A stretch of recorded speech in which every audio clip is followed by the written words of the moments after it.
Okay, we're gonna move into the transit wiring harness. This is gonna be in the lower kind of midsection of the van. To do this process, we're gonna need a number of different tools: a wire stripper, a wire crimper, a socket set, a utility knife, heat gun, a step bit, a 1 3/8 hole saw, a metal hole saw preferably, rust preventative, and a deburring tool.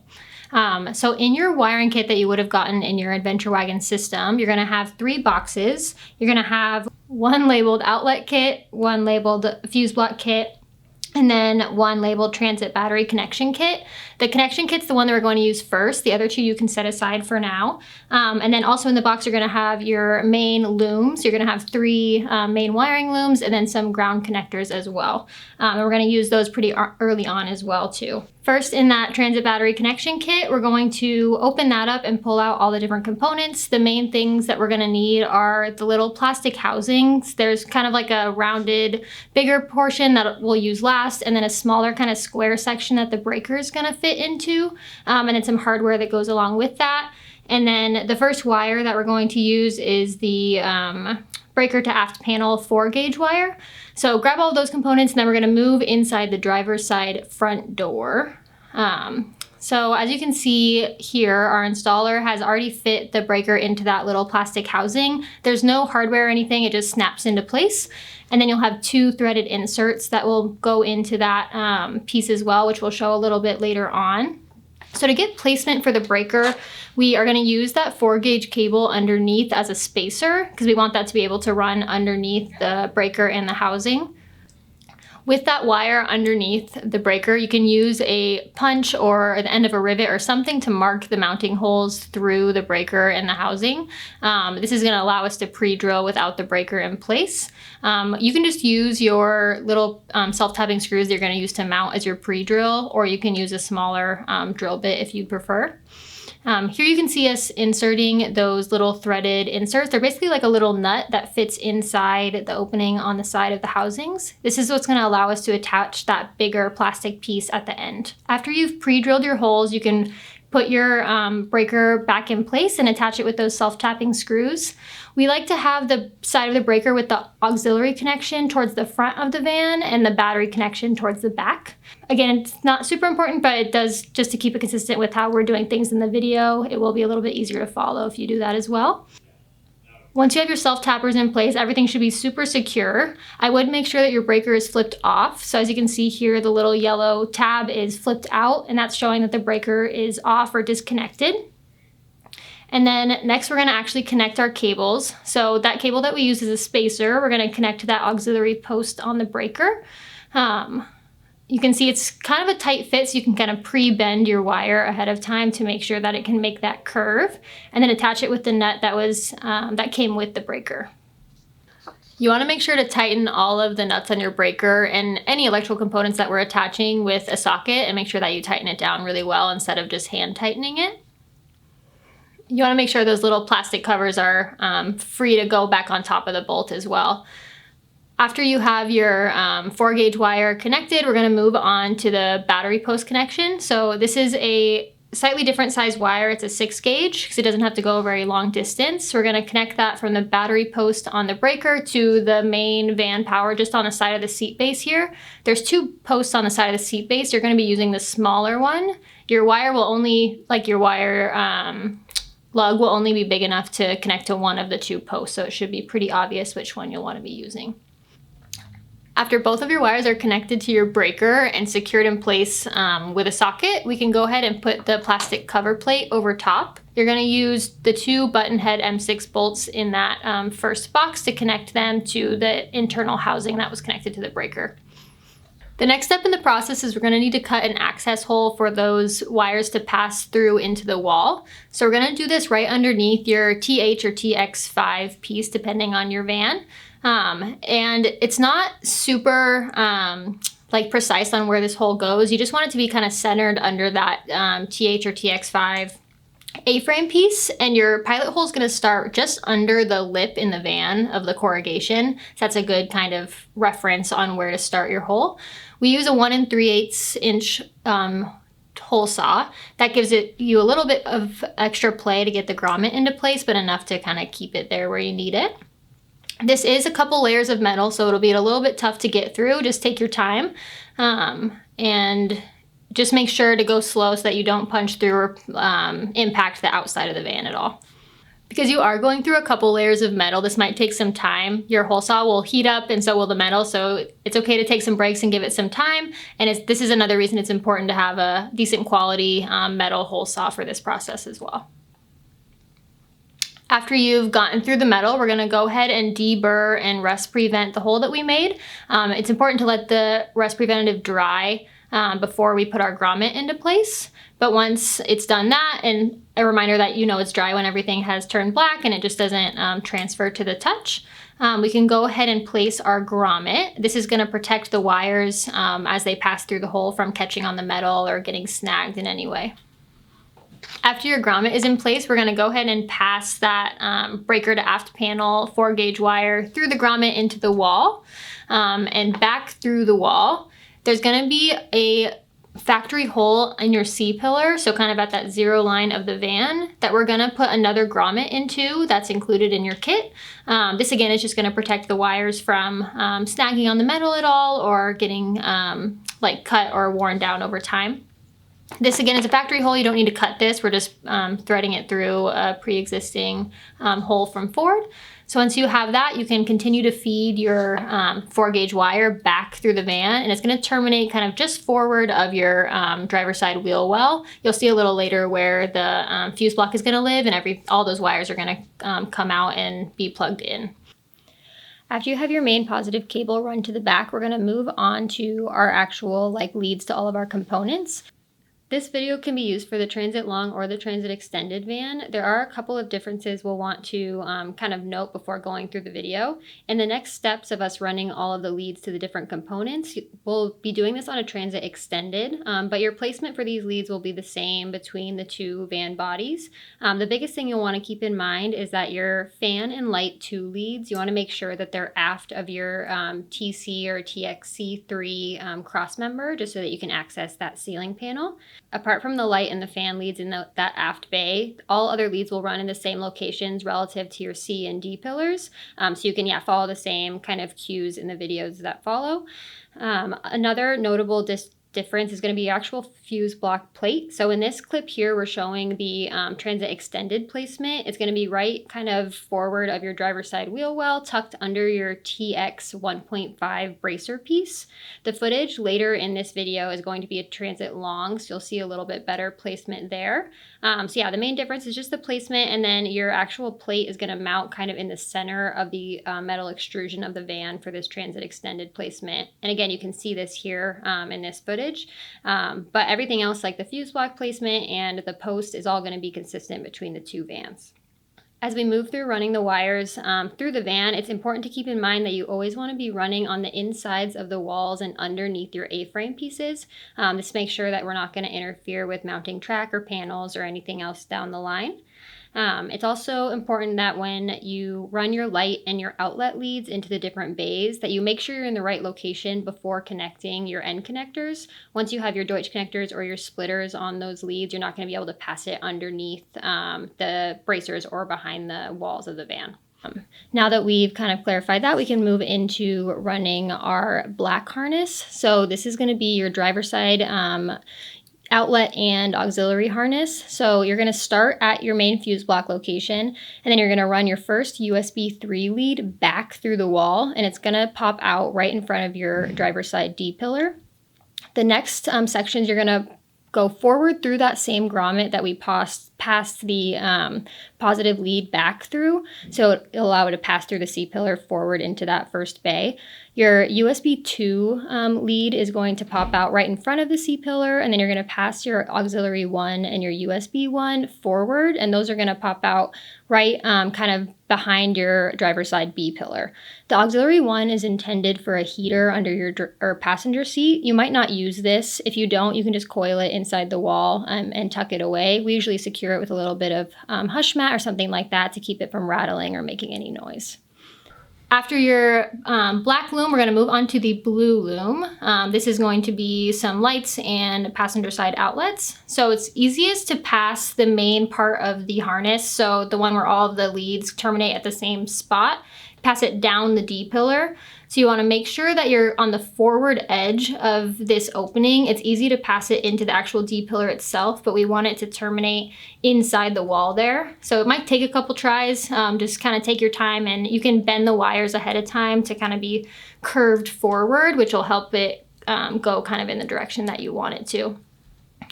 Your blue loom is going to have your aft lights and aft fan leads, as well as your aft passenger side outlets. So the lights and the fans, we're just going to terminate in that aft ceiling bay, whereas the USB or the outlet lead is going to pass all the way over the ceiling and back down the other side. So it's going to pass down through the D-pillar, similar to the main part of that blue harness on the driver's side, but on the passenger side. So you want it to be just forward of your TH or TX4.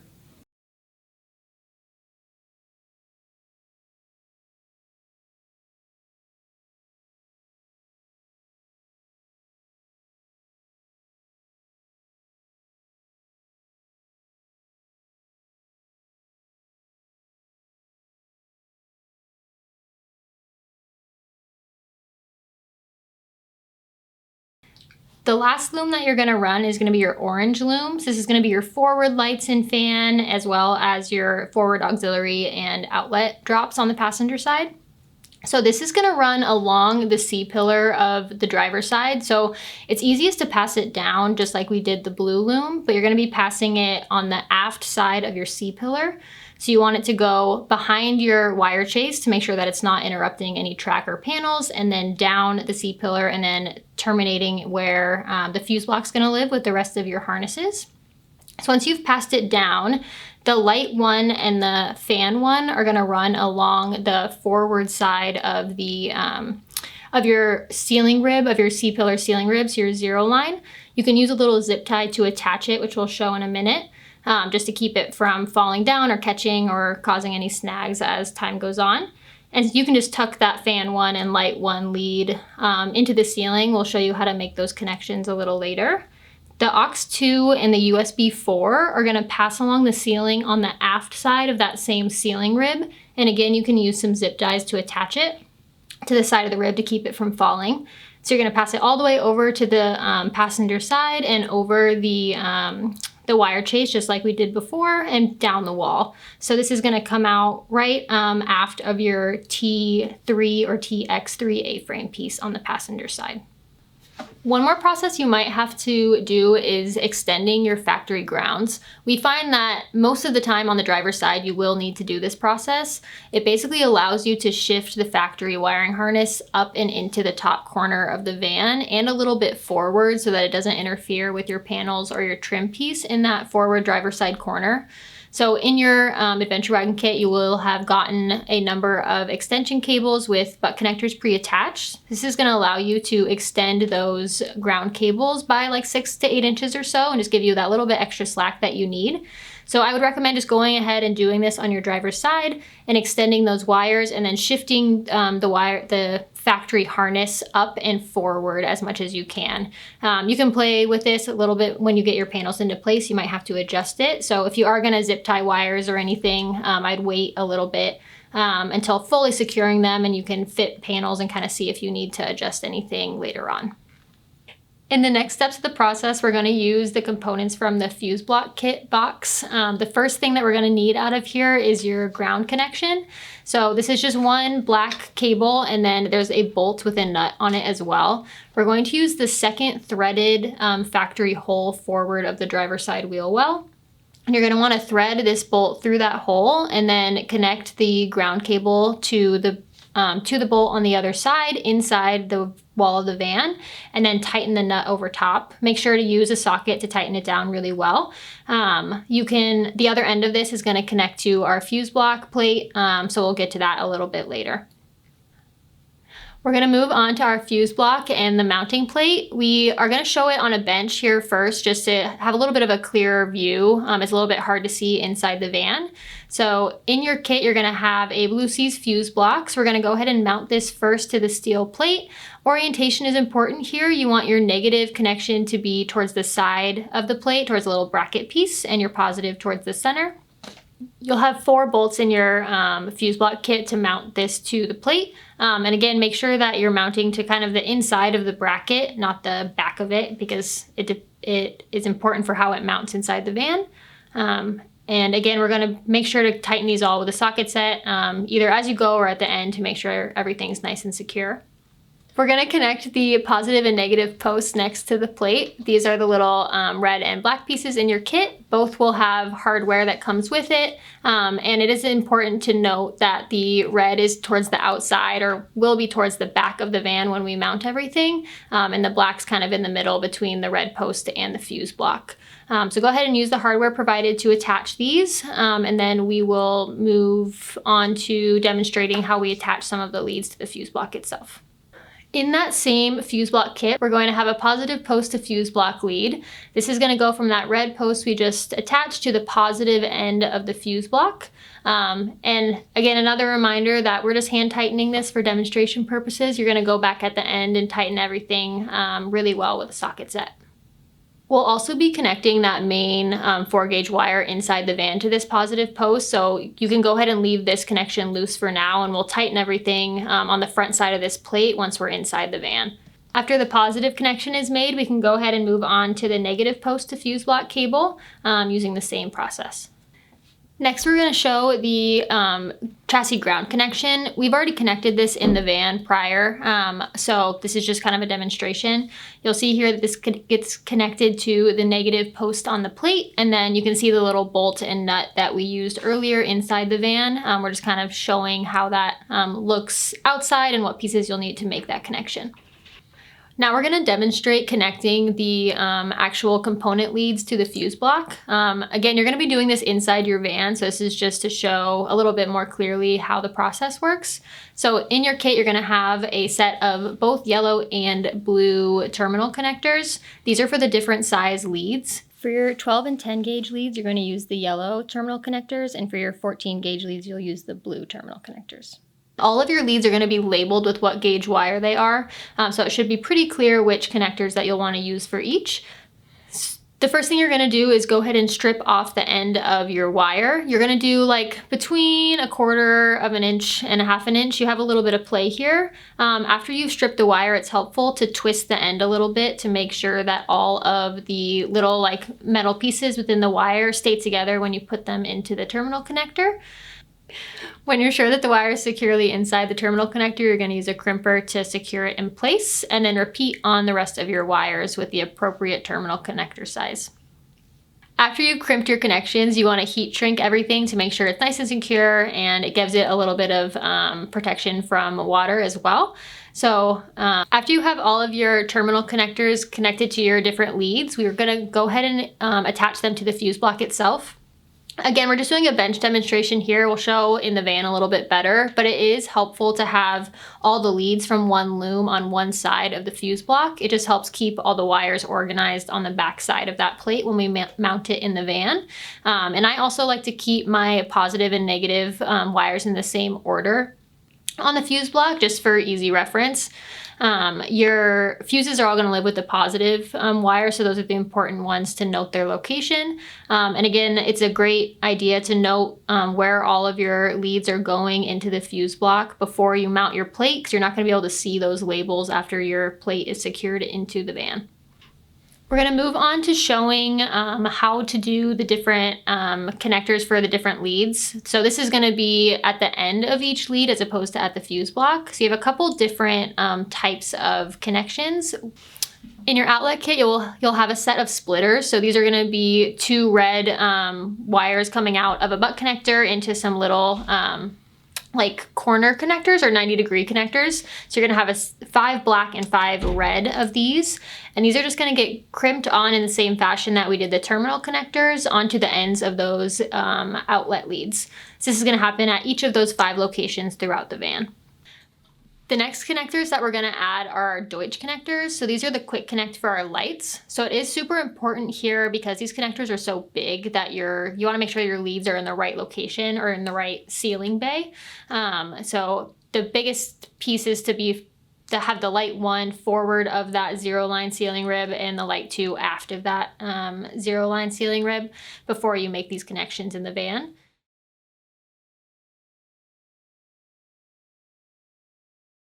You're gonna follow the same process for connecting these with using a wire stripper, crimper, and then heat shrinking the connections. Now we're gonna move back into the van to show how everything is connected in real time. So you can see here that our installer is loosening all of those bolts in the fuse block, and you just loosen them enough to get the little terminal connector to slip underneath the washer on the fuse block.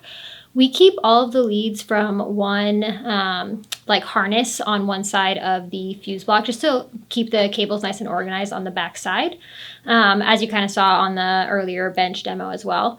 Once you have all of your leads connected to the fuse block, you can go ahead and throw a zip tie around them on the backside. And again, this is just going to keep everything clean and keep anything from getting tangled inside the van wall and from catching on any of like the edges or spot welds in the van. Once you have your plate in place, you don't actually want to mount it yet because you want the kind of freedom to move it around as you wire the thicker gauge battery cables. One important thing to remember here is that we want all of our wires to be going behind the sheet metal of the van. Before you connect your main battery cables to your positive and negative posts, you want to be sure to thread on or slip on the rubber boots that are provided in the kit. You'll have a red and a black one. The black is going to go on your negative terminal and the red is going to go on your positive. These just protect those connections from being loose or anything from contacting them once your panel's in place. You just want to make sure that you thread them on before you make your connections just so you have access to the ends of the cables. Before you mount your plate, it's important to make sure that you've noted all of the leads and their locations going into the fuse block. You want to mark both what the lead is and then also the fuse size, which is going to be marked with a little label on each individual cable. This is important so that you know what fuse to put in, and you also might want to mark down what size the cable is as well. And again, this is all pre-marked on each individual cable. This is going to allow us to label the fuse block panel once we have everything in place. After you have those ends connected, you can go ahead and connect to the fuse block and then to your factory ground, which we showed a little bit earlier. When you have all of your labels marked and your boots threaded on, you can go ahead and mount your fuse main plate to the van body. You're going to line up the steel plate with the metal corrugation at the top of that bay. So where that kind of insert is, you can see pretty clearly here that it lines up on the top edge. It's just important to have it shifted up so it lines up with the hole in the panel correctly. To do this, you're going to use the self-tapping screws included in your kit, and those just go right into the sheet metal of the van. And you can see here that our installer is just showing that it's nice and flush on that top edge. When you have your plate installed, you can go ahead and connect your main cables, and this is where we're going to thread on our nuts, tighten everything down really well, and then you can thread that plastic boot right over top of those connections as well. We'll show how to make the connections to the outlets and the lights in the track and panel video, so that'll come a little bit later in your install process. Now we'll move on to hush mat and insulation for the next part of your install.